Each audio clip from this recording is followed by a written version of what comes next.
जय श्रीमन्नारायण। हर हर महादेव। नमश्चंडिकायै। वर्तमान प्रकरण जो अलग अलग माध्यमों से हमारे विपक्षी जन प्रसारित कर रहे हैं और स्वयं को बहुत बड़ा वैदिक मीमांसा शास्त्र विशेषज्ञ के रूप में समाज में प्रस्तुत कर रहे हैं और विविध प्रकार के हास्यास्पद और विरोधाभासी वक्तव्यों को निर्गत कर रहे हैं, उन सबों के द्वारा जो भ्रामक तथ्य प्रसारित किए जा रहे हैं उससे समाज को सावधान करने के लिए हम इस वक्तव्य को बनाने पर विचार कर रहे हैं। समयाभाव बहुत है और विश्रांति का भी अभाव हो गया है कार्यभार के बढ़ने से, और अंततः इन लोगों ने एक बात कह दी आज हमें कृतघ्न कहते हुए कि हमने अपने गुरु का तिरस्कार किया। इनके जो पक्ष है उसके आधार पर जब हमारा शाक्ताभिषेक हो रहा था तो हमारे गुरुजी ने मांस इत्यादि का व्यवहार करने के लिए कहा उसमें, जो कि कामाख्या में वामार्गी परंपरा भी है, और हमने मना कर दिया। क्यों मना कर दिया? क्योंकि वितृष्णा जो है मांसादि के व्यवहार से हमें होती है। भगवान मनु ने परिसंख्या इत्यादि का उपदेश करते हुए या न मांस भक्षणे दोषो इत्यादि जो वचन हैं, तंत्रों में भी वचन प्राप्त होता है, न मांस भक्षण दोषो न मद्ये न च मैथुने। तो तात्पर्य है कि मांस भक्षण और मद्य मैथुन इत्यादि में दोष कहाँ है? आसक्तिपूर्वक उस कर्म को व्यसनात्मक दृष्टि से करने में दोष है, और वहाँ पर उनके ग्रहण का भी जहाँ विधान प्राप्त होता है वहाँ निवृत्ति ही उसका प्रधान हेतु है। जब हमने अपूर्व विधि और नियम विधि की बात कही थी तो इन लोगों ने मेरा बड़ा उपहास किया, मेरा बड़ा तिरस्कार किया। उपहास और तिरस्कार क्यों किया? क्योंकि इन्होंने कहा कि अश्वमेध आदि का जो विधान है वो अपूर्व विधि में आता है। नियम विधि किसे कहते हैं? नियम विधि की शास्त्रोक्त परिभाषा जो है, जैसे किसी कार्य में हमने किसी क्रिया का उपदेश किया, लक्ष्य को बिना बदले, उसी के अंतर्गत ऐसे विधान जिनका स्पष्ट उपदेश नहीं किया गया है किंतु उसके अंग में वो अनिवार्य हैं। जैसे पुरोडाश निर्माण के लिए यवादि का जहाँ प्रयोग होगा वहाँ पर यव का शोधन, प्रवपण इत्यादि तो उसके अंतर्गत आ जाएगा। तो ऐसे विधान जो लक्ष्य को बिना भटकाए उसी विधान की पूर्ति करें किंतु उनका स्पष्ट अलग उल्लेख न हो, इस प्रकार का भाव नियम विधि के लिए प्रयुक्त करते हैं। और जहाँ पर बहुत से विकल्प प्राप्त होते हों वहाँ अन्य के निषेध के साथ एक का ग्रहण करना परिसंख्या में आता है। तो जो लोग हमें इस प्रकार का वक्तव्य निर्गत करने के कारण तिरस्कृत कर रहे थे, वे सब स्वयं को शंकराद्वैती बताते हैं कि हम लोग आदि शंकराचार्य जी के बड़े ध्वजवाहक सैद्धांतिक हैं। लेकिन जब पूरी शंकराचार्य जी के वक्तव्यों को हमने प्रस्तुत किया तो ये पूरी शंकराचार्य जी का विरोध नाम लेकर मुखर होकर करने का साहस नहीं करते, क्योंकि पूरी शंकराचार्य जी ने क्या कहा? यही कहा कि यहाँ पर श्रौत यज्ञों में भी जहाँ उन्होंने स्पष्ट श्रौत यज्ञ शब्द का प्रयोग किया है, वह चलचित्र, वह वक्तव्य भी हमने सार्वजनिक किया, किसी ने हमें भेजा था वो, और यूट्यूब में भी वो तो उसी की लिंक भेज दी थी हमें। तो श्रौत यज्ञों में भी जहाँ पशु बलि का विधान है वहाँ पर फल के गूदे को भी मांस कहते हैं, और उसका व्यवहार ही पूरी शंकराचार्य जी ने कहा कि अलग अलग शास्त्रार्थों में चिंतन करने पर यही समझ में आता है कि उत्तम विधात यही है कि दक्षिणाचार का सेवन किया जाए। यहाँ तक उन्होंने कहा कि स्वयं आदि शंकराचार्य जी के द्वारा स्थापित आमनाय पीठों में भी इस प्रकार का पशुघात पूर्वक यज्ञ नहीं होता है, अपितु हम लोग भी यहाँ पर हिंसा विरहित यज्ञ को ही करते हैं। तो पूरी शंकराचार्य जी हिंसा रहित यज्ञों को प्रश्रय देते हैं, उपदेश करते हैं और तुलनात्मक दृष्टि से उन्हें उत्तम ही बताते हैं। एक मंडूक राज हैं, उछल कूद कर रहे हैं। अब हिंसा, एक वक्तव्य उन्होंने निर्गत किया था जिसमें कह रहे थे कि अनुग्राहक व्यापार ही हिंसा है। ऐसा कृत्य किसी के प्रति करना, सांडिल्योपनिषद में भी आपको मन वचन कर्म इत्यादि से किसी को पीड़ा पहुंचाने की क्रिया हिंसा है, ऐसा सांडिल्योपनिषद में भी वचन है। तो फिर यज्ञ में, श्रौत यज्ञों में जब पशु का वध करते हैं, उसको काटते हैं, तो उसको हिंसा में गिना जाए कि अहिंसा में गिना जाए, इस पर जब चिंतन किया गया तो मैं आपको बताऊं कि यहाँ पर जो श्रौत यज्ञ होते हैं या आगमोक्त में भी जो लोग श्रौत विधान के इतर जो तांत्रिक यज्ञों में पशु बलि करते हैं, उनमें भी एक बात है कि मैं देवी भागवत का प्रमाण यहाँ प्रस्तुत करता हूँ आपके समक्ष।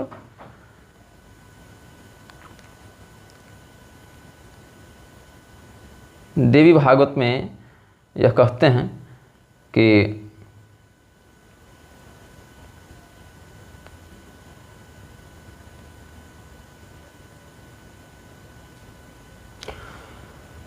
दिव्यग्रे निहतायान्ति पशवः स्वर्गमव्ययम् न हिंसा पशुजा तत्र निघ्नताम तत्कृते नघ।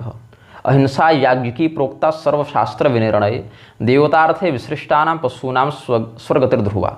स्पष्ट है इसमें कि देवी के सामने जिन पशुओं का वध किया जाता है वो अव्यय अविनाशी स्वर्ग को जाते हैं, और वहाँ पर जिसने पशु को मारा है उसको पाप नहीं लगता है। वहाँ पर हिंसा, पशुजा हिंसा वहाँ नहीं होती। क्यों? क्योंकि सभी शास्त्रों का यह निर्णय है कि यज्ञ के विधान के अंतर्गत जो हिंसा की जाती है उसको हिंसा नहीं, उसको अहिंसा ही कहा जाता है। इसमें अनुग्राहक व्यापार और अनुग्राहक व्यापार यही भेद है। जैसे कोई डकैत किसी का पेट फाड़ दे चाकू मार के तो वो हिंसा है, लेकिन चिकित्सक यदि करे तो उसमें अनुग्राहात्मिका वृत्ति होने के कारण, उसमें कल्याण का उद्देश्य नहीं तो होने के कारण वो होता है। अब यदि ये कुतर्क करता है कोई कि अगर इतना ही कल्याण करके उस पशु को स्वर्ग भेज रहे हो तो अपने बाल बच्चे माता पिता को क्यों नहीं काट देते, तो उसमें यह कारण है कि माता पिता को काटने की, बच्चे को काटने की विधि प्राप्त नहीं होती है। यहाँ पर भी जो अहिंसात्मक स्थिति इसकी दर्शाई गई उसके पीछे क्षितिज सोमानी ने ही एक बड़ा सुंदर ब्रह्मसूत्र का सूत्र बताया था, और जो अपने प्रसंग में सही भी है। जो बात सही है उसको हम स्वीकार भी करते हैं। अशुद्ध मिति चिन्ह शब्दात, शब्द प्रमाण के आधार पर, शब्द ब्रह्म के आधार पर, वैदिक विधान के आधार पर इसको अशुद्ध नहीं माना जाता है। अच्छा, इसमें एक चिंतन यह भी बना, जब हम अपने भाई से चर्चा कर रहे थे तो भाई ने कहा कि सूत्र तो अति लघु होने के लिए ही प्रसिद्ध हैं, वर्णीय हैं और सर्वतोमुख होते हैं सूत्र, तो यहाँ पर अशुद्धम न शब्दात भी कह सकते थे तो वही अर्थ निकलता, किंतु अशुद्धम इति चेन्न शब्दात, चेत और इति इस प्रकार के अव्ययों का प्रयोग करने से यह सूत्र बहुअर्थक भी होता है। क्योंकि अगर केवल यह कहना कि शब्द प्रमाण के आधार पर इस क्रिया को अशुद्ध नहीं है ऐसा कहा गया तो अशुद्धम न शब्दात ऐसे भी कह सकते थे। अस्तु, अब हम यहाँ ये कहते हैं कि अगर माता पिता पुत्रादि के बलिदान का विधान प्राप्त होता तो वह भी निर्दुष्ट होता, लेकिन यहाँ पर ऐसा कोई प्रमाण प्राप्त नहीं होता है। पुनश्च जो मनुष्य रूप में जो स्थित हैं माता पिता इत्यादि, वो अपने उद्धार का साधन करने में समर्थ हैं, किंतु अन्य पशु इत्यादि नहीं हैं। इसीलिए करुणापूर्वक उनका आलभन करके, उनका वध करके, यज्ञ के माध्यम से उनको इस शरीर से मुक्त करके दिव्य शरीर में पहुँचाने की बात है। अब इसमें जो नास्तिक हैं वो तो कहेंगे परलोक किसने देखा, उस पशु को स्वर्ग जाते किसने देखा, ये सब कुतर्क करते हैं, लेकिन ये कुतर्क आस्तिकों के मत में ग्राह्य नहीं है। क्योंकि यज्ञ विधान जिन देवताओं के लिए, चाहे इंद्रिय भूतात्मा देवता हों, चाहे स्वर्गस्थ कोई साकार विग्रहधारी देवता हों, उनके निमित्त किया जाता है, और दोनों ही स्थिति में वो अलक्षित ही हैं, अदृष्ट ही हैं, परोक्ष ही हैं, प्रत्यक्ष नहीं हैं। चाहे इंद्रिय के अधिष्ठाता के रूप में हो या स्वर्गादि दिव्य लोकों में वो भोगात्मक प्रारूप में हो। अस्तु, देवताओं के निमित्त जिन पशुओं की रचना की गई उनका देवताओं के निमित्त उत्सर्जन करना, वध करना अहिंसा ही है, ऐसा शास्त्र ने कहा। तो फिर जब हमारे ऊपर ये लोग आरोप लगाए कि तुमने अपने गुरु का तिरस्कार किया, तो ऐसा नहीं कि तिरस्कार किया, क्योंकि उस स्थान पर हम थे, हमारे गुरु जी थे। अपितु इस बात को आज पढ़कर हमारे गुरु जी ने हमको फ़ोन किया बहुत दिनों के बाद कि भाई क्या बात हो गई, ये विवाद क्यों उठा इसमें, ये वही इतने वर्षों के बाद। हमने कहा देखिए ये लोग कहने कि हम आपका तिरस्कार किए, हम बताइए कब हम आपका तिरस्कार किए। तो बोले ऐसी तो कोई बात नहीं है। बात ऐसी है कि शास्त्रों में इन बातों का विधान क्यों किया गया तो हम जो समझते हैं, और इस समझ के पीछे कोई मनमानी कल्पना नहीं है, तो पूरी शंकराचार्य जी जैसे शास्त्रज्ञों का, पंडित दीनानाथ शास्त्री, पंडित स्वामी कृपात्री स्वामी जी जैसे शास्त्रज्ञों के चिंतन के ही आधार पर उनसे सहमति व्यक्त करते हुए हम यह चिंतन मानते हैं कि इस प्रकार से हिंसात्मक प्रवृत्तियों से छूटकर व्यक्ति निवृत्ति मार्ग परायण होकर विशुद्धता को प्राप्त करे, इसके लिए इनका विधान बताया गया है। ये सब बातें हम सप्रमाण आगे भी स्पष्ट करेंगे। साथ ही यह चिंतनीय है कि हमारे गुरुजी ने अगर यह देखा होता कि यह व्यक्ति गलत कह रहा है या असांप्रदायिक बात कह रहा है तो वहीं हमारा बहिष्कार कर दिया होता कि जाओ फिर तुम मनमानी करो, हम तुमको अभिषिक्त नहीं करेंगे। लेकिन क्या मेरे गुरुजी ने ऐसा किया? नहीं किया। उन्होंने चिंतन किया, हमारे पक्ष को सुना, शास्त्रीय प्रमाणों पर विचार किया, अपने और वरिष्ठ साधकों से या अन्य तंत्रागम विशेषज्ञों से परामर्श किया, हमारे पिताजी से भी फ़ोन पर बात की इस विषय में, और फिर उन्होंने यह कहा कि ठीक है, तुम्हारा जो पक्ष है वो सही है, इसीलिए हम तुमको दक्षिणाचार की विधि से ही देंगे। और यह जान लीजिए कि भगवान शंकराचार्य के द्वारा स्थापित मठों में दक्षिणाचार की विधि से ही प्राधान्य पूजन होता है। ऐसा मैं नहीं, ऐसा स्वयं पुरी के शंकराचार्य जी सार्वजनिक रूप से कई बार कह चुके हैं। तो यदि हमारा वह पक्ष गलत होता तो हमारे गुरुजी बहिष्कार कर दिए होते, अर्थात हमारा पक्ष यहाँ सही था और हमने गुरुजी का तिरस्कार नहीं किया। अपितु गुरुजी ने तो आज यह भी कह दिया कि जो लोग तुम्हारे विरोध में खड़े हैं, ऐसे ऐसे कई लोग तुम्हारे यहाँ पानी भरेंगे। जो तुम्हारा सामर्थ्य है या जो तुम्हारा अधिकार है, जो पद है, जो भगवती की कृपा तुम पर है, और यह आशीर्वाद देते हैं, फ़ोन पर ही कहा उन्होंने। और इस बात में गुरु अग्निर्द्विजाति नाम, अग्निदेव हम सभी ब्राह्मणों के गुरु होते हैं, तो ये भी गुरुतुल्य हैं। यही अग्निदेव गुरुतुल्य को साक्षी मानकर हम ये बात कह दे रहे हैं कि गुरुजी ने यही कहा कि मेरा आशीर्वाद है कि तुम्हारा माथा झुकेगा नहीं। तो हम यहीं पर अपने कक्ष में ही उनको यहीं फ़ोन पर ही ऐसे ही लेट कर नीचे प्रणाम किए। और उन्होंने यह भी कहा कि इसीलिए मैं समझाता था कि ऐसे मूर्खों से निकटता मत रखो। ऐसी बात है कि गुरुजी समझा चुके थे, हमें ही उनकी बात उससे मान लेनी थी कि ऐसे मूर्खों से निकटता मत रखो। फिर भी आत्मीयता होने के कारण हम गले से लगा लेते हैं, कुछ चिंतन मनन करते हैं, हर व्यक्ति के कमेंट को पढ़ के उत्तर देने का प्रयास करते हैं, तो लोगों को लगता है ये तो हमारा बंधुआ मजदूर है। अस्तु, लेकिन क्या हमारे गुरुजी ने जो कहा कि वाम मार्ग की विधि से मांस इत्यादि का प्रत्यक्ष प्रयोग करते हुए कार्य करो, और हमने कहा गुरुजी ये नहीं होगा, हमको दक्षिण मार्ग की विधि से दीजिए, अनुकल्प विधि से दीजिए, और उन्होंने चिंतन करके इसका अनुमोदन भी किया, काली तंत्र इत्यादि के आधार पर ही चिंतन किया, काली कुल से ही दीक्षा हुई ना हमारी। तो क्या हमारे गुरुजी ने गलत किया या क्या हमने गलत किया? नहीं, ये मूर्ख आज हमको कुलाचार सिखाने आ रहे हैं, कुलधर्म सिखाने आ रहे हैं, शाक्ताचार अब हमको इनसे सीखना पड़ेगा। तो ये तो वही बात हो गई कि दक्ष प्रजापति जो 10-10 हजार पुत्रों को एक बार में उत्पन्न करते थे, उनको जो है सो नपुंसकता के रोग से ग्रस्त अपनी पत्नी से गमन करने में असमर्थ षंढों के पास आकर प्रजनन का विज्ञान सीखना पड़ेगा। कारण क्या है? भगवती यहाँ स्पष्ट कहती हैं, मांसासनम ये कुर्वन्ति तैः कार्यम पशुहिंसनम महिषाजवराहाणम बलिदानम विशिष्यते। जो व्यक्ति मांस खाता है, जो मांसाहारी है, वही व्यक्ति पशुघात करे। तो क्या निग्रहाचार्य या श्री भागवतानंद गुरु के रूप में हम मांसाहारी हैं, हमारे माता पिता मांसाहारी हैं? क्या ऐसा कुछ है? नहीं, लहसुन प्याज भी नहीं चलता हमारे यहाँ। लेकिन मांसाहारी नहीं हूँ तो भगवती का ही निर्देश है वो व्यक्ति फिर ऐसा न करे। जो मांसाहारी है वो पशुघात करे। क्यों करे? इसके पीछे भी कारण है। क्योंकि अगर वो पशुघात के बिना मांस खाएगा, क्योंकि मांसाहारी तो है ही, तो उसको वृथा भक्षण का दोष लगेगा। दो प्रकार की विधि से मांस भक्षण होता है, एक है विधि भक्षण, एक है वृथा भक्षण। तो वृथा भक्षण में मांसाहार का दोष लगता है और विधि भक्षण में दोष नहीं लगता है। तो मैं तो मांसाहारी हूँ नहीं। अगर मांसाहारी कोई व्यक्ति है और मांसाहार का परित्याग नहीं कर पा रहा है, तो वह मांसाहारी फिर उस मांस के शोधन के लिए उस स्थिति में आरभन करे, पशु हिंसा करे और पशु को स्वर्ग मिले, और ये विधिपूर्वक प्रोक्षित मांस का सेवन करे। लेकिन ये भी निवृत्ति परक उद्देश्य से करे। भोग परक उद्देश्य से करने से वह भी दंडनीय होता है। रागी होकर न करे, अन्यथा उसको भी दोष लगता है। इसीलिए मैं आपको आगे बता देता हूँ। इस पर देवी भागवत में ही एक प्रकरण और है। मैं राजा जनक और भगवान सुखदेव जी का संवाद निकालकर आपको बताता हूँ। राजा जनक के पास सुखदेव जी ने पूर्व पक्ष रखा है कि वेद धर्मेषु हिंसा स्यात् धर्म बहुला हिंसा कथम मुक्ति प्रदो धर्मो वेदोक्तो बत भूपते प्रत्यक्षेण त्वनाचार्य सोमपानम नराधिप पशूनाम हिंसनम तद्वत् भक्षणम चामिषस्य च। ये सब कहते हैं कि हे राजा जनक, वेदों में जो हिंसा बताई गई है उसमें अधर्म का बाहुल्य है। फिर मुक्ति प्रदान करने में वैदिक धर्म कैसे समर्थ हो सकता है? क्योंकि वहाँ तो पशुओं का भक्षण करके और हिंसन करके और भक्षण करने का स्पष्ट अनाचार, सोमपान इत्यादि अनाचार वर्णित है। तो इसमें कैसे ये होगा बताइए? तो राजा जनक जो उत्तर देते हैं उसको मैं बताता हूँ। राजा जनक ने 57वें से लेकर 62वें श्लोक तक उत्तर दिया है श्रीमद् देवी भागवत महापुराण के पहले स्कंध के 18वें अध्याय में। जनक जी क्या कहते हैं, श्लोक पर ध्यान देंगे आप। हिंसा यज्ञेषु प्रत्यक्षा सा हिंसा परिकीर्तिता। सा हिंसा में संधि है ना, अहिंसा शब्द है वहाँ। उपाधि योग तो हिंसा नान्य थेति विनिर्णय, कि यज्ञों में जो हिंसा दिखती है वो वस्तुतः अहिंसा ही है, लेकिन बाहर से उसका स्वरूप देखने से उसमें हिंसा की उपाधि का अनुभव होता है। तत् यथा चिमधन संयोगा दग्नो धूम प्रवर्तते तद वियोगा तथा तस्मिन् निर्धूमत्वम विभाति वे। जैसे आप अग्नि जलाइएगा तो ईंधन का संयोग होने से अग्नि के साथ साथ धुआं भी उठता है, तो तो धुआं का संसर्ग कब तक है वहाँ पर, धुएं की उपस्थिति कब तक है वहाँ पर, जब तक वहाँ पर ईंधन की स्थिति है और ईंधन के माध्यम से अभिव्यक्त अग्नि की स्थिति है। अग्नि में धूम जो है वो कब तक है, जब तक ईंधन का उसको प्राप्त हो रहा है ईंधन का बल। तो अहिंसा च तथा विद्धि वेदोक्ता मुनिसत्तम, हे महर्षि, हे मुनिसत्तम, हे सुखदेव जी, उसी प्रकार से वेद में बताई अहिंसा को भी जानो। लेकिन वो अहिंसा किनके लिए है?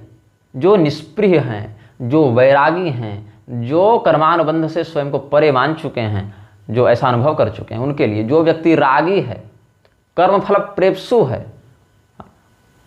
वह व्यक्ति क्या है, उसमें हिंसा का ही फल प्राप्त करता है। इसलिए वेदों में जहाँ पशु यज्ञ का विधान है, वहाँ निष्प्रिय होकर अगर उस कर्तव्य को किया जाए तो अहिंसा है। लेकिन कर्मफल प्रेप्सु होकर अगर रागपूर्वक उसको किया जाए तो उसके लिए वह हिंसा ही है। ऐसा राजा जनक ने सुखदेव जी को उत्तर दिया है। रागिणाम सापि हिंसैव निष्पृहाणाम न सामता अरागेण च यत्कर्म तथा अहंकार वर्जितम अकृतम वेद विद्वांसः प्रवदन्ति मनीषिणः। अहिंसा क्यों है? अकृता हिंसा या सा अहिंसा, जो हिंसा की नहीं गई उसको अहिंसा कहते हैं। तो अरागेण च यत्कर्म, जो राग रहित होकर कर्म किया गया, अहं करोमि इस भाव से रहित होकर जो कर्म किया गया, उस कर्म को नहीं किया गया, ऐसा वेद के विद्वान मानते हैं। हम नहीं मानते, मनीषी जन कहते हैं अकृतम वेद विद्वांसः प्रवदन्ति मनीषिणः। लेकिन यदि राग पूर्वक किया गया तो वह हिंसा ही है। रागिणाम सापि हिंसैव निष्पृहाणाम न सामता। तो ये समस्त रागी कर्मफल प्रेप्सु लोग जो वेद के नाम पर पशु बलि कर रहे हैं, करवा रहे हैं, या उस प्रकार का गाय काट दो, बैल काट दो, बकरा काट दो का प्रलाप करते रहते हैं, ये राग पूर्वक कर्मफल प्रेप्सु होकर करते हैं। इसीलिए इनको हिंसा का ही दोष लगेगा, ऐसा हम समझते हैं। तो आगे हम प्रकरणों पर चर्चा करते हैं। विष्णु धर्मोत्तर पुराण में एक प्रकरण है जिसका हम यहाँ पर आश्रय लेकर अपने वक्तव्य को पुष्ट करेंगे। विष्णु धर्मोत्तर पुराण में कहते हैं, पहले तो पशु हिंसा का निषेध किया, मांसाहार का निषेध किया, बहुत कुछ, और उसके बाद इसमें कहते हैं या असंस्कृतान पशून मंत्रैर नाद्याद विप्रः कथंचन, जो पशुओं को बिना मंत्र के मारा गया हो, असंस्कृत हो, जो अशुद्ध हो, उनको ब्राह्मण न खावे, मंत्र से संस्कृत करके ही उनको विधि पूर्वक ग्रहण करे।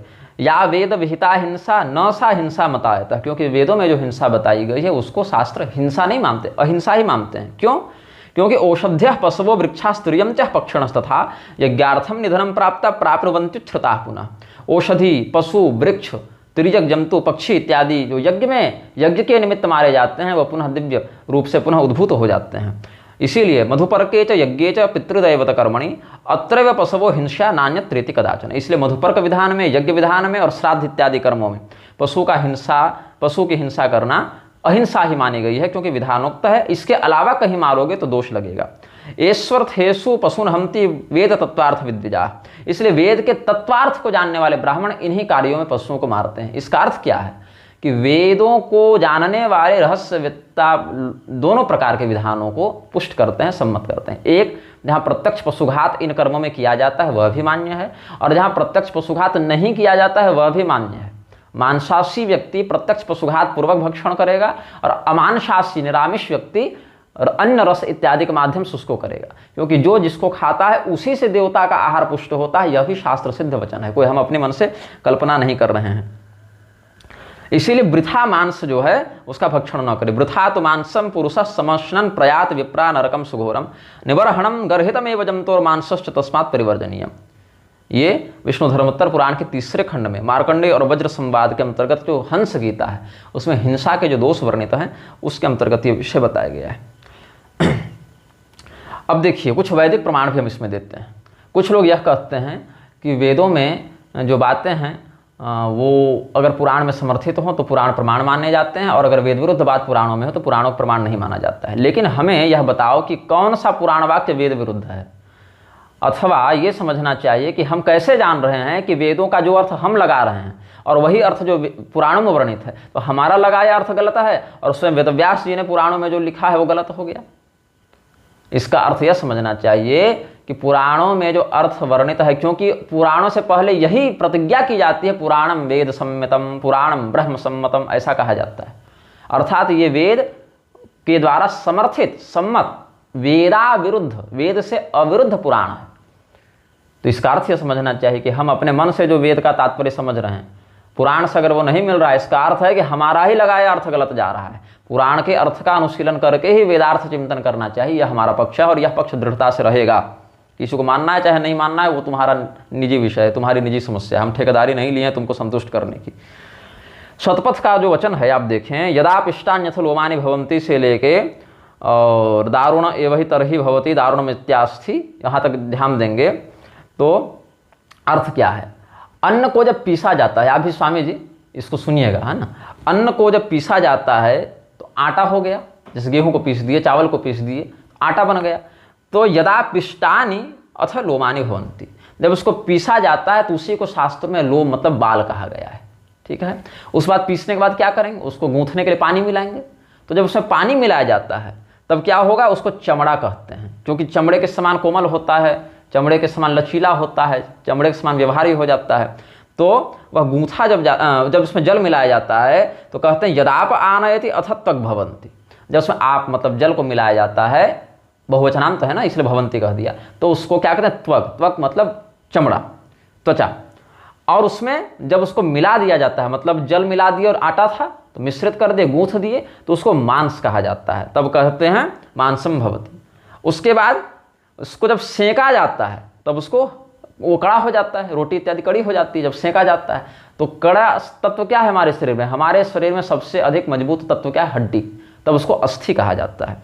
दारुण, हाँ तदा, हाँ उसके बाद जब वो कड़ी हो, लेकिन ऐसे नहीं हड्डी, उसमें बोन मैरो भी है, स्निग्धता भी है, मज्जा से वह आवृत है, इसीलिए मज्जा कब कहते हैं, जब उसमें हम घी डालते हैं तो चिकनाई भी आ जाती है। हड्डी में अगर चिकनाई समाप्त हो जाए तो विविध प्रकार के रोग होते हैं ना, दर्द इत्यादि उठ जाते हैं, हाँ गठिया इत्यादि हो जाता है, स्पॉन्डिलाइटिस हो जाता है, बहुत तरीके के। तो इसीलिए अन्न को पीस दो तो वो बन गया लोम, अन्न में जल मिला दो पीसे हुए आटे में तो बन गया त्वग मतलब त्वचा, फिर उसको जब गूंथो तो बन गया मांस, फिर उसको जब सेंको, जब कड़ा हो जाए तो हो गई अस्थि, जब घी मिला दो तो बन गया वह मज्जा। इस प्रकार से समझना चाहिए। अच्छा, ये भी एक शास्त्रीय वेदोक्त वाक्य ही प्राप्त होता है। अच्छा, एक और मुझे वचन स्मरण आ रहा था जहाँ कहते थे पशुधर्माज्यम भवति, वहाँ पर पशु बलि का उपदेश करने के बाद विविध प्रकार के अंगों से हवन करने का जहाँ विधान है, वहाँ यह भी समझना चाहिए कि ये सब भी हड्डी है, मांस है, त्वचा है, ये सब अंग ही कहलाते हैं। और यह भी चिंतनीय है कि पशु धर्माज्यम भवति से वह घी ही पशु के गुण को धारण कर लेता है। अब जहाँ पर अन्न को ही पशु के तत्व से पशु धर्मा क्यों समझेंगे, इसके पीछे एक और वचन हम यहाँ शतपथ से ही प्रदान करते हैं। पुरुषम हवय देवा अग्रे पशुमाले भिरे तस्यालब्धस्य मेघोपचक्राम इत्यादि वचनों से यहाँ पर एक विषय रखते हैं। सोस्वम प्रविवेश सोस्वम ते स्वमालभंत तस्यालब्धस्य मेघोपचक्राम सगाम प्रविवेश ते गाम आलभंत, ये सब जो वचन है। सबसे पहले देवताओं ने क्या किया, पुरुष का बलिदान किया। तो बलिदान किसका किया जाता है, जो मेध्य हो, जिसमें पवित्रता विद्यमान हो, उसी का बलिदान किया जाता है। तो जब उसका वध किया गया, उसका जब आलभन किया गया तो वह मेध्यत्व भाग जो है वह अश्व में चला गया, तो अश्व का आलभन किया, वहाँ से वो गाय में चला गया तो गाय की भी बलि दी, वहाँ से वो मेढ़े, मेढ़ा कहते हैं ना, पुरुष भेड़ कह लीजिए उसको, है ना, मेष जिसको कहते हैं, अभी भी कहते हैं उसको। तो ते सो भी प्रविवेश ते भी मालभंत, जब वो मेढ़ा में चला गया तो मेढ़ा को ही मार दिया गया। तब वो बकरे में चला गया, अज में चला गया तो ते अजमालभंत, वो अजम प्रविवेश, जब बकरा में चला गया तो वो बकरा को भी उन्होंने मारा। फिर बकरे के बाद वह पृथ्वी में चला गया, तब क्या हुआ, तम खनंत, पृथ्वी को उन्होंने खोदना प्रारंभ किया। तो खोदने से क्या हुआ, कर्षण हुआ पृथ्वी का, कर्षण से क्या हुआ, उसमें बीज प्रवपण हुआ, और बीज प्रवपण के बाद उसमें जौ इत्यादि अन्नों को उगाया गया। तो ये सब जो प्राप्त हुए तो हवा अस्य एते सर्वे पशु आलब्धास्यु तावद् वीर्यवद्धास्य हविरेव भवति य एवमेतद् वेद अन्नो सा संपद्यदाहु पंक्ति पशुरिति।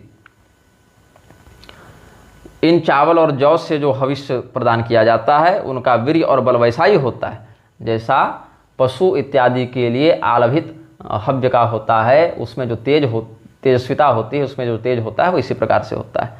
तो यहाँ पर समझना चाहिए कि मेध्य केवल पशु नहीं है, पशु का ही तत्व अन्न इत्यादि में विद्यमान है, इसीलिए उसका आलभन करने से भी बिना पशु का प्रत्यक्ष छेदन किए ही फल प्राप्त हो जाएगा। और यह भी चिंतनीय है कि पशु पर इतनी ही कृपा आपको करनी है तो पशु को काट कर ही क्यों? पशु के नाम पर गीता पाठ करके उसका उद्धार होता है कि नहीं? भागवत का पाठ करके उद्धार होता है कि? नाम संकीर्तन से पशुओं का उद्धार होता है कि नहीं? अच्छा, नाम संकीर्तन पर इन लोगों ने एक प्रलाप और किया कि हम लोग इसको अर्थवाद में गिनते हैं। नाम की महिमा को ये लोग अर्थवाद में गिनते हैं, पुराणों की महिमा को ये लोग अर्थवाद में गिनते हैं, लेकिन वेदों की महिमा को ये लोग अर्थवाद में नहीं गिनते हैं, क्योंकि वेदों का स्वतः प्रामाण्य सिद्ध है और वहाँ पर थेथरे करते बनेगी नहीं। तो इसीलिए क्या करते हैं, वेद को स्वतः प्रमाण मानेंगे और मनमानी व्याख्या करते फिरेंगे। तो इन लोगों ने जब हमने रामानुजाचार्य जी का उदाहरण देकर ये पिस्यु पाप योनियः इत्यादि वचनों से कहा कि तुर्क नच्चियार को जो वहाँ पर उन्होंने भगवान की पत्नी और प्रेमिका समझकर अपनी पुत्री भाव से ग्रहण किया है और अनुमति दी है भगवत दर्शनार्थ, तो इस बात को लेकर ये लोग बहुत प्रलाप करते हैं कि अरे रामानुज ने तो मृक्षों से साठगांठ कर ली, ऐसा ये लोग अपशब्द कहते हैं रामानुजाचार्य के प्रति।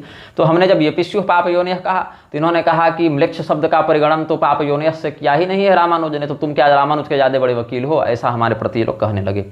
तो हमने इस पर आज उत्तर दिया था, वो उत्तर तो हमने लिखित रूप में दिया, लेकिन आज हम इस वक्तव्य में भी जोड़ देते हैं कि आदि शंकराचार्य जी ने, है ना, माम हि पार्थ विपाश्रित ये पिस्यु पाप योनियः स्त्रियो वैश्या तथा शूद्रास्तेपि यान्ति पराम गतिम, ये श्लोक 9वें अध्याय का जो है गीता जी में आखिरी में है। तो वहाँ पर जो व्याख्या की, वहाँ क्या कहते हैं पाप योनियः पर, पापा योनिर येषाम ते पाप योनियः पाप जन्माना, पाप के फलस्वरूप जिनको ये जन्म मिला है, अथवा पापोद्भूत जो जंतु हैं, मतलब पाप के माध्यम से व्यभिचार इत्यादि के माध्यम से जो जन्म लिए हों, अथवा अपने पाप के दंड स्वरूप जिनको जन्म लेना पड़ा हो, जैसे पशु पक्षी इत्यादि की योनि दंड स्वरूप मिलती है, और वर्ण संकर आदि व्यभिचार इत्यादि उत्पन्न हो जाते हैं, चांडाल इत्यादि, तो दोनों ही स्थिति में पाप योनि शब्द से उनका परिगणन किया जाता है। केते इति, इसमें 3 का नाम लिया, स्त्री वैश्या तथा शूद्रा, लेकिन यहाँ वैश्या कहा तो स्थिति स्वमानि स्वयं वैश्य होने के बाद भी अपने आप को पाप योनि में नहीं गिनेंगे। फिर क्यों? पाप योनि से तात्पर्य ये है कि वेदाध्ययन में निषिद्ध होने के कारण स्त्री शूद्रादि में ब्रह्म विचार का वह सामर्थ्य नहीं है जो द्विजातियों के पास है। द्विजातियों में भी वैश्य वर्ग कृषि गोरक्षा वाणिज्य इत्यादि के चक्कर में बहुत फंसा रहेगा या वैभव प्रधान रहेगा, बहुत धन कुबेर हो जाएंगे, तो पैसा में ज़्यादा मोहित रहेंगे, इसीलिए ब्रह्म विचार उनमें उस प्रकार से प्रतिष्ठित नहीं होगा। एतदर्थ इनको पाप योनि से लक्षित कर दिया गया, लेकिन पाप योनि की एक अलग विशेष व्याख्या भी है। अब देखिए, शंकराचार्य जी कहते हैं पाप योनियः कौन है? जिनका उद्भव पाप से हुआ हो। और इसी शांकर परंपरा के एक प्रौढ़ विद्वान श्री मधुसूदन सरस्वती जी ने इसी श्लोक की व्याख्या में स्पष्ट किया, पाप योनयोम त्यजाति स्त्रियंचो वा जाति दोषेण दुष्टाः। पाप योनि से क्या तात्पर्य? अंत्यज व्यक्ति या तिर्यक पशु पक्षी इत्यादि भी जो जाति मात्र से दुष्ट मतलब दोष युक्त, यहाँ दुष्ट का अर्थ मतलब दुष्ट का अर्थ ये मतलब नहीं क्रूर या निर्दय ऐसा वाला दुष्ट नहीं, दोषेण संयुक्त इति दुष्ट, ऐसे समझना चाहिए। तो जो जाति दोष से आक्रांत हो गए हैं ऐसे पशु पक्षी इत्यादि या अंत्यजादि, यही यहाँ पाप योनि से परिगणित हैं। आप देखें श्रीमद् भागवत के 2 स्कंद के 4 अध्याय में, हमको लग रहा 18वां श्लोक होना चाहिए, वहाँ क्या कहते हैं? किरात हूणांध्र पुलिंद पुलकषा आभिर कंका यवना खसादय यन्य च पापा यपाश्रयाश्रया शुद्ध्यम तस्मै प्रभव विष्णवे नमः। आज अहिल्या जी वाले प्रकरण पर हम प्रवचन कर रहे थे, तो ये है ना, नारी पावन प्रभु जग पावन, इस टाइप से वहाँ पर छंद आया है, तो यहीं पर ये हमने इसी श्लोक का संदर्भ दिया था। तो ये भाव क्या हुआ? यन्य च पापा यपाश्रयाश्रया, इससे सिद्ध है किरात हूण पुलिंद पुलकस आभीर कंक यवन खस इत्यादि जो अंत्यज या म्लेच्छ जातियाँ हैं, जो पाप योनियाँ हैं, वो भी भगवान का स्मरण करके भगवान की शरण में आकर शुद्ध हो जाती हैं, उनका भी उद्धार हो जाता है। ये यहाँ कहने का तात्पर्य है। और रामानुजाचार्य जी ने श्लोक की व्याख्या में क्या लिखा था? स्त्रियो वैश्या शूद्राश्च पापयोनयोपि माम व्यपाश्रित्य पशु पराम गतिम यान्ति। तो यहाँ क्या कहा? स्त्रियो वैश्या शूद्राश्च, स्त्री वैश्य और शूद्र। फिर कहा कि आगे पापयोनयो अपि, पाप योनि वाले भी। तो अपि यहाँ क्यों लगाया? इसका अर्थ स्त्री शूद्र वैश्य के अतिरिक्त वो पाप योनि को भी एक अलग स्थान दे रहे हैं। इसमें अलग से म्लेच्छ लिखने की आवश्यकता ही नहीं है, क्योंकि जब पाप योनि वो लिख दिए तो मधुसूदन सरस्वती जी के ही वचनों से समर्थन हो जाएगा कि पाप योनियम त्यजाति स्त्रियम चोवा जाति दोषेण दुष्टा। अब अगर कहेंगे कि क्या पाप योनियः ऐसा स्पष्ट इन लक्ष्यों के लिए आएगा? तो बोले बिल्कुल आएगा, क्यों नहीं आएगा। भगवान की भक्ति से उनको प्राप्त करने में सभी अधिकारी हैं। ऐसा पद्म पुराण के पाताल खंड में है कि सर्वे अधिकारणश्चात्र चांडालांता मुनीश्वर स्त्रिय शूद्रादयश्चापि जड़ मूकादि पंगव अन्ये हूणा किराताश्च पुलिंदा पुष्कशास्तथा आभिरा यवना कंका खसाद्या पापयोनयः। और यही कारण है कि जो अनलावतार थे, अग्निदेव के अवतार थे वल्लभाचार्य जी, उन्होंने भी श्रीमद् भगवद गीता में इसी भाव को पुष्ट करते हुए इस श्लोक में व्याख्यायित किया है कि ये वा पापयोनयः हीनजातयो हूण यवन शबरादयः पुलिंजश्च मां पुरुषोत्तमं वात्सल्य जलधिम करुणावरुणालयम महापतित पावनम शरण शरणागत ब्रजपालकम येन केनचित् भावेनाश्रित्य साक्षात् कृतस्य में आश्रय मात्रेण परामगतिम यान्ति। इसीलिए कृमि से लेकर म्लेच्छ तक सबको पाप योनि में गिना गया है। मत्स्य पुराण, स्कंद पुराण, नारद पुराण, कुर्म पुराण, पद्म पुराण का हमने प्रमाण दिया। कृमि म्लेच्छाश्च ये चान्ये संकीर्णाः पापयोनयः कृमयश्च ये म्लेच्छाः संकीर्णाः पापयोनयः स्त्रियो म्लेच्छाश्च ये चान्ये संकीर्णाः पापयोनयः। अब देखिए इस श्लोक में पशु या हाथी की गणना नहीं है, केवल पापयोनयः है, लेकिन इसमें अभिनव गुप्त जी ने पशु और हाथी को भी गिना है क्योंकि वही अर्थ लगेगा। पाप योनि पशु पक्षी सरीसृपादय से लेके गजेंद्र मोक्षणादीनि चरितानि परम कारुणिकस्य भगवतः सहस्रश श्रूयन्ते, ऐसा स्पष्ट किया है। लेकिन जिसको नहीं मानना है, जिसको गाली देनी है, वो तो ये भी मुझे आज सिखाने चल बैठा कि तुम्हारे गुरु प्रत्यक्ष मकार में प्रयुक्त करते हैं तो तुम अनुकल्प से क्यों करते हो। तो मेरे गुरु जी ने फोन करके हमें कहा कि वो कौन होता है ठेकेदार जी बोलने वाला कि हम क्या कर रहे हैं और तुम क्या कर रहे हो, ये हमारे तुम्हारे मध्य की बात है कि हमने किस आचार में तुमको अभिषिक्त किया है कि कोई दूसरा कर कहेगा, वो भी अनभिषिक्त अनधिकारी व्यक्ति। तो मैं कहा अब क्या कर सकते हैं, लेकिन आदि शंकराचार्य जी का नाम लगा कि इन लोग ऐसा प्रलाप कर रहे हैं तो विरोध करना हमारा कर्तव्य बन जाता है। अब तो क्या यहाँ पर यह अर्थ लगाएं कि बिल्कुल ही यज्ञों में मार काट ये सब बंद कर देनी चाहिए, बिल्कुल अवैदिक मान लेना चाहिए, केवल अन्न से ही करना चाहिए? ऐसी बात भी नहीं है। क्योंकि देखिए आप शिव पुराण के रुद्र संहिता के युद्ध खंड को देखिए, चाहे आप पद्म पुराण का भूमि खंड देखिए, यहाँ पर त्रिपुरासुर शिव पुराण में और वहाँ पर राजा वेन, यहाँ पर बुद्धावतार, जैनावतार, अरिहंत इत्यादि के माध्यम से भगवान ने इनको मोहित किया है और कहा है कि देखो देखो कितनी सुंदर गाय है, देखो देखो कितना सुंदर घोड़ा है, निरीह हाथी है, बकरा है, इनको काट दोगे, यही वेद है। अरे ये सब तो वेदों में छिपा दिया गया, घुसा दिया गया मांस लोलुपों के द्वारा। उन लोगों ने तो यहाँ पर वेदोक्त विधान की अनर्थ कारणी व्याख्या करके पशु बलि को घुसा दिया है, इसलिए तुम ऐसा मत करो। ये किसने कहा? पाप ने आकर वेन को कहा, अरिहत ने आकर कहा त्रिपुरासुर की सेना के राक्षसों को। ये सब बातें शिव पुराण में, पद्म पुराण में, वायु पुराण में भी ऐसा एक प्रसंग मिल सकता है। और हमने जो राजा उपरिचर वसु इत्यादि की बात कही थी उस पर भी अभी हम आएंगे। तो इसीलिए ये लोग जो हैं बौद्ध और जैन ये भी अहिंसा मानते हैं, लेकिन अहिंसा कैसे मानते हैं ये लोग? जो पुरी के शंकराचार्य जी के वक्तव्य में कह रहे थे कि वेद बाह्य, वेद विरुद्ध अहिंसा हमें स्वीकार्य नहीं है, वेद बाह्य ब्रह्मचर्य और सत्य का आचरण हमें स्वीकार्य नहीं है, क्योंकि अंततः वो हमारे लिए हानिकारक ही सिद्ध होता है, हमारे लिए अपघात कर बैठता है। तो बौद्ध और जैन क्या मानते हैं कि पूर्णतया वैदिक विधान में यज्ञ होना ही नहीं चाहिए, इस प्रकार का कोई पशु यज्ञ होना ही नहीं चाहिए, ये सर्वथा गलत है, ये तो पाखंडियों ने कर दिया। अच्छा, पाखंडी शब्द से वो वेद का खंडन करने वाले स्वयं है ऐसा नहीं मानते, मतलब जो पशु यज्ञ करता है वो पाखंडी ऐसा मान लेते हैं। और दूसरा पक्ष अभी जो बड़े स्रोत वैदिक बने चल रहे हैं, यज्ञ सम्राट बने चल रहे हैं, इनका मानना है कि बिल्कुल पशु ही मारना चाहिए, दूसरा कोई इसमें विधान ही नहीं हो सकता, दूसरा कोई विकल्प ही नहीं हो सकता, ये अपरिहार्य और निर्विकल्प विधि है, ऐसा ही मानते हैं। तो ये दोनों ही मेरे मत में श्रुति के तात्पर्य को यथोचित रूप में प्रस्तुत नहीं कर रहे हैं, क्योंकि इसमें एक और पक्ष है कि वेदों में हिंसात्मक और अहिंसात्मक दोनों विधि से, मतलब हिंसा तो नहीं है, वो अहिंसा ही कहलाएगी, वेदोक्ता हिंसा भी अहिंसा ही है, लेकिन प्रत्यक्ष पशुघात पूर्वक या अन्नादि के माध्यम से दोनों ही विधान से यज्ञ को किया जा सकता है और किया जाता था, और जिन्होंने किया उनको यज्ञ रहस्यवेत्ता, वेद रहस्यवेत्ता ही कहा गया। इस विषय में कुछ और प्रमाणों पर हम चिंतन करते हैं। सबसे पहले हम आपको स्कंद पुराण का धर्मारण्य खंड का एक प्रमाण देंगे। यह कथा बहुत विस्तृत है। यहाँ इंद्र सूर्य का प्रकरण है, जो जैन था, जैनियों के प्रभाव से उस राज्य में क्या हुआ, वेदोक्त यज्ञ बंद कर दिए गए और ब्राह्मणों को बहुत प्रताड़ित किया गया। तो ब्राह्मणों ने कहा कि भाई हम लोग को तो ये आजीविका, ये सब व्यवस्था भगवान श्री रामचंद्र जी ने दी हुई है। तो जो राजा था उसने तमक कर कहा, कौन राम और कौन हनुमान, अगर हैं तो हमारे सामने लेकर आओ, और अगर तुम सिद्ध कर देते हो कि ये सब कुछ हैं तो हम तुम्हारे वैदिक धर्म का अनुसरण करेंगे, और अगर तुम ऐसा सिद्ध नहीं कर पाते हो तो हम तुम्हें जैन मत में दीक्षित कर लेंगे। तो वहाँ पर राजा ने भी यही सब जैनियों वाले कुतर्क दिए हैं कि देखो गोमेध और ये सब नहीं करना चाहिए, ये सब स्पष्ट कहता है वो कि छोटे छोटे प्राणियों तक को जहाँ नहीं मारने का विधान है, जहाँ अहिंसा का विधान है, कथम यूजम प्रवर्त तद्वे विप्रा हिंसा परायणा। अच्छा, पाठक स्मरण करेंगे कि हमने अमृत वचन पुस्तक में एक पंक्ति लिखी थी।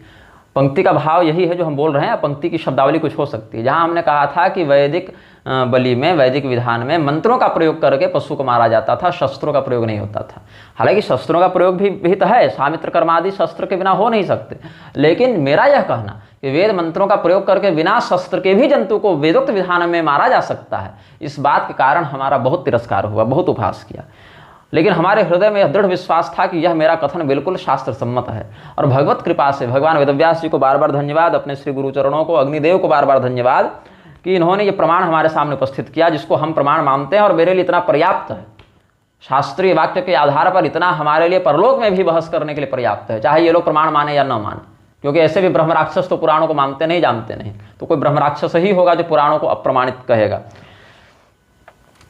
तो कहते हैं ये ब्राह्मण कि अहिंसा परमो धर्म सत्यमे तत्वयोदितम परम तथापि धर्मोस्ति शृणुष्व एकाग्र मानस, कि अहिंसा तो परम धर्म है, ऐसा तुमने ठीक ही कहा, किंतु उसका उल्टा जो हिंसा है वो भी धर्म है। कैसे, उसको ध्यान से सुनो। या वेद विहिता हिंसा सा न हिंसेति निर्णय शस्त्रेणा हन्यते यच्च पीड़ा जंतुषु जायते। जो वेद में हिंसा बताई गई है वो हिंसा नहीं है, यही शास्त्रीय निर्णय है। हाँ, हिंसा क्या है, जहाँ शस्त्र का प्रयोग करके जंतु को पीड़ा पहुंचाते हुए मारा जाए। स एवा धर्म एवास्ति लोके धर्म विदाम्बर। हे धर्म को जानने वाले राजन, सामनीति प्रयोग करना है। अरे निर्लज, अरे मूर्ख कह देंगे तो मामला बिगड़ेगा, उसको समझा के कहना है। तो आप तो धर्म को जानते ही महाराज, धर्म को तो यही कहता है कि वेदों में जो हिंसा बताई गई है वो विधानोक्त वेदोक्त हिंसा होने से अहिंसा ही कहलाई है। हिंसा क्या है, जहाँ पर शस्त्र का प्रयोग करके जंतु का हनन किया जाए। लेकिन हम लोग ऐसा नहीं, हम लोग क्या करते हैं, वेद मंत्रेर विहंजमते बिना शस्त्रेण जंतवा। शस्त्र का प्रयोग किए बिना ही हम लोग वेद मंत्रों के माध्यम से उस जंतु को मार देते हैं, जिससे उसको पीड़ा नहीं होती। ये शरीर छूटकर उसको दिव्य लोक में, धाम में प्राप्त होता है, दिव्य स्थान। जंतु पीड़ा करा नैव सा हिंसा सुखदायिनी। तो इसका अर्थ है कि उस काल में वेदज्ञ ब्राह्मण, हालांकि ये सब बाद में राजा ने बात नहीं माना है, तो ये सब फिर बाद में जाकर आराधना किए हैं, हनुमान जी आए हैं, फिर वो राजा हार माना है, बहुत कुछ हुआ है। लेकिन ये मुख्य बात ध्यातव्य है यहाँ पर कि भगवान वेदव्यास जी ने स्कंद पुराण के धर्मारण्य खंड में, जो ब्रह्म खंडांतर्गत है, यह स्पष्ट कहा, उन ब्राह्मणों के इतिहास का वर्णन करते हुए स्पष्ट कहा कि वेद मंत्रों के बिना भी हम पशु का वध यज्ञ विधान के अंतर्गत करते हैं, इसीलिए वो हिंसा नहीं है, वो अहिंसा ही है। तो मैं ऐसा नहीं कि अविचार पूर्वक कुछ भी लिख दे रहा हूँ, बोल दे रहा हूँ, क्योंकि वेद विरुद्ध कथन करने से क्या दुष्परिणाम हो सकता है, क्या भीषण पारलौकिक दंड मिल सकता है, ये भी हम जानते हैं। लेकिन ये भी नहीं है कि एकमात्र हिंसा ही, काट ही दो, हवन ही कर दो, मांस खा ही लो तभी तुम वैदिक कहलाओगे, ये हठ भी हम नहीं करते, और ना ऐसा हठ करने वालों का हम समर्थन करते हैं। अब इसमें आपको मैं जो प्रमाण दे रहा था राजा उपरिचर वसु का, जो विश्वजीत नामक इंद्र हुए थे, जो हमने पिछले वक्तव्य में भी कहा था, जिनका उदाहरण हमने दिया था कि अश्वमेध यज्ञ वो करने बैठे थे, लेकिन अश्वमेध यज्ञ करने के चक्कर में वो पशु हिंसा करने लगे। तो ऋषियों ने आकर कहा कि ये तो गलत बात है, यहाँ तो अन्न का ही तुमको प्रयोग करना चाहिए। तब राजा उपरिचर वसु को निर्णायक बनाया गया, तो उन्होंने कह दिया कि नहीं, बकरा से ही हवन करना है, और इसी कारण उनको रसातल भेज दिया गया। यही कथा महाभारत में आई है और यही कथा वायु पुराण में भी आई है। यद्यपि वायु पुराण और महाभारत में जो कथा है उसमें ये बात है कि राजा ने स्पष्ट निर्णय नहीं दिया, पे तो कह दिया कि जब बकरा मिले तो बकरा से कर लो और जब अन्न मिले तो अन्न से कर लो। बताइए, यज्ञ में पशु बलि का निषेध करके अन्न से उसी यज्ञ को करने की बात जहां जहां आई है, क्या वहां याजकों को दंड मिला है अवैदिक कह के? हमें तो ऐसा आख्यान नहीं मिला, ऐसा इतिहास नहीं मिला। लेकिन जिसने हठपूर्वक अन्न का निषेध करते हुए बकरे को काटने की बात कह दी, उसको वेद रहस्य वेत्ता ऋषियों ने दंडित कर दिया। इसका अर्थ है कि अवश्य ही हमारे आपके इस तुच्छ मस्तिष्क में जो बात इस युग के कारण नहीं आ पा रही है, उन दिव्य ऋतंभरा प्रज्ञा से युक्त ऋषिगण उन विधानों को भी जानते थे और वेद सम्मत मार्ग से जानते थे। इसीलिए उस इतिहास की उपेक्षा करके जब हम देख रहे हैं आँख के सामने, शास्त्रीय दृष्टि हमें प्राप्त है अपने गुरुजनों की कृपा से कि राजा उपरिचर वसु रसातल गए, तो क्यों जानबूझ के उसी पातक का आश्रय लेना है? और किसी और को लेना है तो ले, लेकिन वो हमें विवश नहीं कर सकता। हमारे पास अर्वाचीन काल से लेकर प्राचीन काल तक के आचार्यों का बल प्राप्त है। हम ये नहीं कहते कि आप मत काटिए, आप काट सकते हैं, काटिए, आपको यज्ञ के विधान में उस प्रकार की निष्ठा कीजिए, लेकिन आप ये नहीं कह सकते हैं कि तुम भी काटो, या ये नहीं कह सकते हैं कि तुम अगर पशु हिंसा नहीं करोगे यज्ञ में तो तुम्हारा यज्ञ ही अपूर्ण होगा या अवैधिक हो जाएगा। ये आप नहीं कह सकते, क्योंकि यदि आप ये कहते हैं तो आपको पुरी के शंकराचार्य जी से लेकर और उन तत्ववेत्ता ऋषियों तक सबको एक सिरे से इस पक्ष में अवैधिक मानना पड़ेगा। तो इनमें से कौन कौन व्यक्ति कब कब नरक गया है, इसका कम से कम शास्त्रीय प्रमाण ही होना चाहिए। ये तो अद्भुत बात हो गई ना कि वेद रहस्यवेत्ता ऋषियों ने दंड दे दिया राजा उपरिचर को, जो प्रत्यक्ष पशु हिंसन का समर्थन कर रहे थे। फिर कर्म फल का क्या औचित्य रहा कि जो व्यक्ति वेद की बात कहे वो भी जब नरक चला जाएगा और ऋषि ही उसको दंडित करेंगे, तो फिर वेदों की बात कोई क्यों करे? फिर तो संसार अवैधिक हो जाएगा ना। तो क्या यही आप उदाहरण सिद्ध करना चाहते हैं यहां पर? अब हम आपको विष्णु धर्मोत्तर इत्यादि से बता ही चुके, स्कंद पुराण से ही एक आपको हम रहस्य बताते हैं। स्कंद पुराण में एक आपको हम बताते हैं कि ये सब यहाँ आया कैसे, ये सब विधान आया कैसे। देखिए, जिसको प्रमाण नहीं मानना है, चाहे वो आर्य समाजी हो, चाहे रामभद्राचार्य हो, चाहे आजकल के भड़के हुए मीमांसक हों, पुराण को नहीं मानना है तो हम तो कहते हैं तुम पुराण को छुओ ही मत। हम तो कहते हैं पुराणों का स्पर्श करने वाले को, अगर वो पुराणों को अप्रामाणिक मानकर स्पर्श करता है तो हाथ ही काट देना चाहिए, क्योंकि अशुद्ध ही करेगा। जैसे वेद को अप्रमाण मानने वाला व्यक्ति अगर वेद का अध्ययन करेगा तो दुर्गति करेगा, वैसे पुराण को अप्रमाण मानने वाले तुम लोग पुराण पढ़ोगे भी तो दुर्गति ही करोगे। तो अच्छा है कि हाथ ही काट दिया जाए तुम लोग का। तो देखिए, वही राजा जो उपरिचर वसु का प्रकरण है स्कंद पुराण के वैष्णव खंड में, उसके 2-3 अध्याय के आगे का प्रकरण आप देखेंगे तो विषय स्पष्ट होगा, ये सब आई कहाँ से बातें। तो ये पूरा अध्याय इसी पर है, जिसमें प्रधान विषय हम आपको स्पष्ट करेंगे। भगवान दुर्वासा के शाप से श्री विलुप्त हो गई थी, समुद्र मंथन इत्यादि बाद में करना पड़ा था, तो देवराज इंद्र श्री भ्रष्ट हो गए थे। अब जब श्री ही नहीं रही तो सब कुछ की कांति, उर्वरता, ऐश्वर्य सब नष्ट होने लगे, अन्न उगना बंद हो गया, वर्षा होनी बंद हो गई। तो क्या हो गया? क्वान्नम क्वान्नेति जलपंतः छुच्छामाश्च निरोजस। अब देखिए, ये बोल कौन रहे हैं, लिख कौन रहे हैं और सुन कौन रहे हैं। वक्ता अगर गलत हो, जैसे रावण अब किसी बात में, जैसे अकंपन चला गया रावण को बहकाने, विद्युन्माली चले गए रावण को बहकाने और कह दिया कि तुम इतने बड़े राजा हो भाई, तुम सीता के सामने हाथ जोड़कर क्यों प्रणय याचना करते हो, कर दो बलात्कार। तो रावण ने कहा कि मैं ऐसा करूंगा तो मेरा माथा फट जाएगा, हमको ऐसा शाप है। अब यद्यपि भगवती सीता का मान मर्दन करने में वो ऐसे भी समर्थ नहीं था, लेकिन फिर भी अकंपन के कहे वचन को तो हम वहां पर शास्त्र प्रमाण के रूप में उद्धृत नहीं कर सकते हैं ना कि ऐसा कर देना चाहिए। तो वक्ता कौन है, श्रोता कौन है, अनुमंता कौन है, इन सभी बातों का विचार करके ही किसी पक्ष को धर्म या अधर्म समझना चाहिए। तो मनुस्मृति में भी ऐसे वचन मिलते हैं, मांस भक्षण के समर्थन में, याज्ञिक हिंसा के समर्थन में, पुराणों में मिलते हैं, रामायण में मिलते हैं, बहुत ऐसे वचन मिलेंगे। लेकिन अहिंसा परक वचन भी मिलते हैं। तो अहिंसा परक वचनों को सर्वथा उपेक्षित करते हुए केवल हिंसात्मक पक्ष को ही प्रधानता देना तुम कर सकते हो, हम नहीं कर सकते, हम एक पक्षीय चिंतन नहीं कर सकते। अब यहाँ पर यह देखा जाए कि बोल कौन रहे हैं, कुमार कार्तिकेय बोल रहे हैं। कुमार कार्तिकेय कोई मूर्ख पिशाच नहीं है, सुब्रह्मण्यम हैं, परब्रह्म हैं।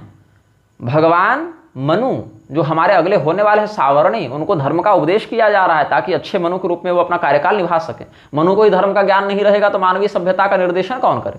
इसलिए मनु को सुना जा रहा है ये सब विषय, ताकि जब भविष्य में आपको मानवीय धर्मशास्त्र और वैदिक मर्यादा का उपदेश करने का अवसर मिले तो उसमें किसी प्रकार का भ्रम आपके मन में न हो, क्योंकि मनु के विरुद्ध जाकर तो अन्य स्मृतियां भी अप्रमाण कोटि में ही परिगणित होने लगती हैं। इसलिए मनु को भी बहुत निष्पक्ष और निर्भ्रांत चित्त होकर व्याख्यान करना पड़ेगा ना। और इसका लेखन कौन कर रहे हैं? वेदव्यास जी। तो भगवान वेदव्यास, सावरणी मनु और स्कंद भगवान हमारी आपकी प्रज्ञा की कल्पना शक्ति से भी बहुत ऊपर के वेद रहस्यवेत्ता है ना। तो क्या हुआ कि कहाँ अन्न मिलेगा, कहाँ अन्न मिलेगा, इसके चक्कर में सब लोग क्या किए? त्यक्त्वा ग्रामान पुरश्चोसुर वनेषु च नगेषु च, गाँव छोड़ छोड़कर भाग गए, नगर छोड़ छोड़कर भाग गए, पहाड़ों और जंगलों में चले गए, कुछ मिल जावे तो कुछ नहीं मिला। तो लोगों ने क्या करना प्रारंभ किया? क्षुधार तास्ते पशून हत्वा ग्राम्यानारण्यकांस्त था पक्त्वा पिवा केचित तेषां मांसान्य भुंजत। कुछ नहीं मिला अन्न इत्यादि, तो क्या किए लोग? पशुओं को मार मार कर खाने लग गए। जो मिल जाए, चाहे ग्राम में पशु हो चाहे जंगल के पशु हो, सब मार मार कर खाने लगे।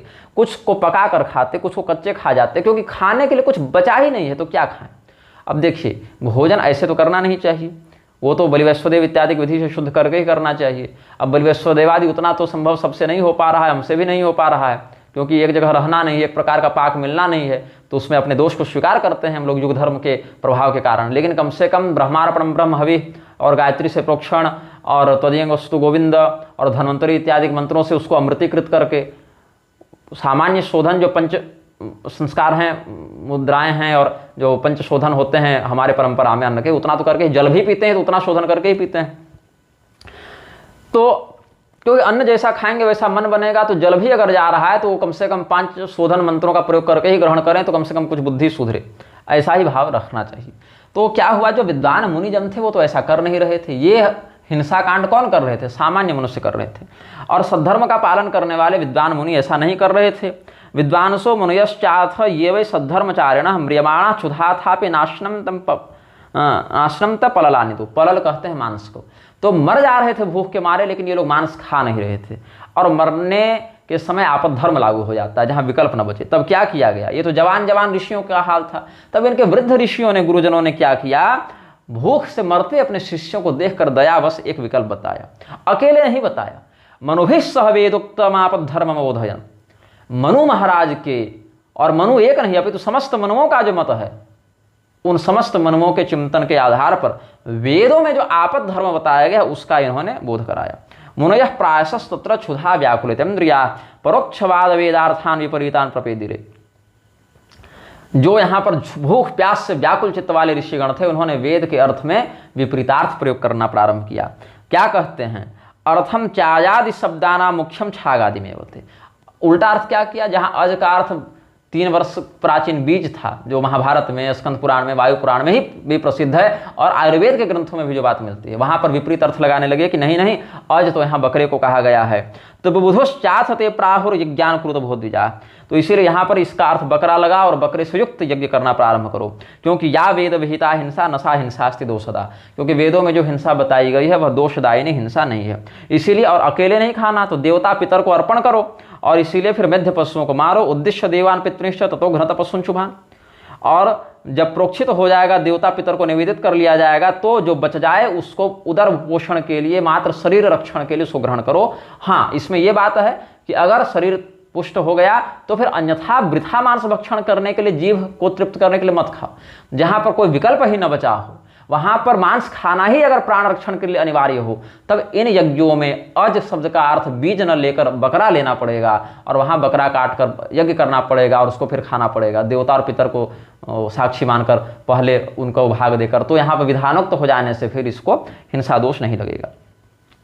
तो कौन कौन से यज्ञ ये लोग करने लगे? कौन कौन से बोले? गोमेधम अश्वमेधम च नरमेधम मुखान मखान चक्रुर्यज्ञावशिष्ठानि मांसानि बहुजुश्चये। गोमेध, अश्वमेध, नरमेध, जहाँ गाय काट दो और बैल क्या काट दो, घोड़ा काट दो, मनुष्य काट दो, ये सब यज्ञों करने लगे और मांस का भक्षण करने लगे। इसमें भी नरमेध करके जो मांस भक्षण इत्यादि करते हैं, पुरुषा पुरुषमेधेन यजन्ते, ये सब जो है ना, भागवत महापुराण के 5म स्कंध के अंतिम अध्याय में देख लेना, उनको नरक जाना पड़ता है। वो भी विधानोक्त होने के बाद भी कल्याणकारी मार्ग नहीं है, उसका भी दुष्परिणाम ही भोगना पड़ता है।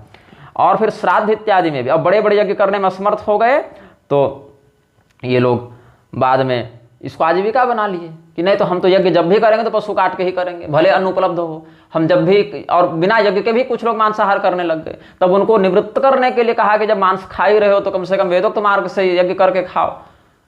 तो जो लोग आपद धर्म के कारण मांसाहार प्रारंभ किए और याज्ञिक विधान को उसमें सम्मिलित किया, ऐसे लोगों ने फिर कुछ पथभ्रष्ट हो गए, तो कहा कि जब भी यज्ञ होगा तो बिना मांस के नहीं होगा। अथवा कुछ लोग फिर उसको बिना यज्ञ के भी मांस भक्षण करने लग गए, तो निवृत्ति के निमित्त उनको फिर उसमें प्रेरित किया गया कि ठीक है, बिना यज्ञ के मत करना। फिर क्या किए? महायज्ञ सुशक्तास्तु पितृन उद्देश्य भूरिशः निहत्य श्राद्धेषु पशून् मांसान्यादांश तथा दयन। बिना दया के ही ये लोग निर्दयता पूर्वक ही, जो बड़े बड़े यज्ञ नहीं कर सकते थे, भूख तो उनको भी लगती थी, तो श्राद्ध के नाम पर पितरों को चढ़ाने के लिए वो सब करने लगे। तो पितरों ने भी आपद धर्म देखते हुए अनुमोदन किया। इसीलिए विष्णु पुराण इत्यादि में भी अलग अलग पशुओं के मांस से तर्पण श्राद्ध करने का विधान है। लेकिन उसमें भी इस पशु के मांस से 1 दिन, इस पशु के मांस से 10 दिन, इस पशु के मांस से ये 1 महीना तृप्ति होती है। लेकिन गव्यादि का प्रयोग करके जो अन्न रस इत्यादि किया जाता है उससे 1 वर्ष तृप्ति होती है, ऐसा कहा गया। मतलब सर्वोच्च उत्तम कोटि में, जो शंकराचार्य जी ने कहा ना, पुरी वाले शंकराचार्य जी ने, कि उत्तम कोटि में तो दक्षिणाचार को ही हम गिनते हैं, वही बात वहाँ भी सिद्ध होती है कि उत्तम कोटि में तो मांसादि की अपेक्षा अन्न रसादि को ही पुष्ट किया गया। यद्यपि विधान में मांसादि भी हैं, लेकिन तुलना के दृष्टिकोण से मांसादि की अपेक्षा अन्न रसादि से ही श्राद्ध और यज्ञ का विधान है। भागवत महापुराण में भी आप देखें, श्राद्ध में भी कहते हैं कि मांस से वैसी तृप्ति नहीं होती जैसा अन्न रसादि से तृप्ति होती है। फिर कुछ लोग तो अपने घर में आए अतिथियों के लिए भी ये सब करने लगे। स्वगृहागत शिष्टभ्य पशुने व निहत्य च निवेदयामासुरे ते गोछाग प्रमुखान मने, बकरा और गाय इत्यादि भी काटने लग गए लोग। तो ये सबको धर्म नहीं कहा गया है, ये सबको तो इत्थम हिंसा मया यज्ञा संप्रवृत्ता महापदी, बहुत बड़ी अकाल की आपत्ति आने के कारण यज्ञों में ये सब बातें करनी पड़ी। इसीलिए भीष्म पितामह ने कहा ना, धूर्तः प्रवर्तितम ये तद नैतद वेदेषु कल्पितम, ये सब वेदों में मुख्य रूप से कल्पित नहीं है, ये सब धूर्तों के द्वारा बाद में बताया गया। विकल्प विधान तो पशु बलि विकल्प है, मुख्य विधान तो अन्न रस इत्यादि का प्रयोग करना ही है।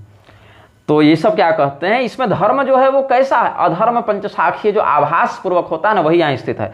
धर्म स्वाभास मात्रोस्था स्वयं तुष्य मनवगात अधर्म सान्वय लोका स्त्री नपे व्याप्य सर्वतः अवर्धताल्पकाले न दुर्निवार्यो बुधैरपि। जब ये सब हुआ भयंकर, जब उपद्रव होने लगा वेदोक्त हिंसा के नाम पर, पहले तो अहिंसात्मक थे, फिर मजबूरी में हिंसा करनी पड़ी, तो ये सब होने लगा। तब अधर्म जब ऐसे घुसा है तब सब श्रीदेवी के शरण में गए, फिर समुद्र मंथन आदि में प्रयुक्त हुए। इसीलिए कहे कि ये अधर्म का, जो धर्म का विप्लव हुआ उसके कारण अधर्म ये सब घुसा है आद्य त्रेता युगे।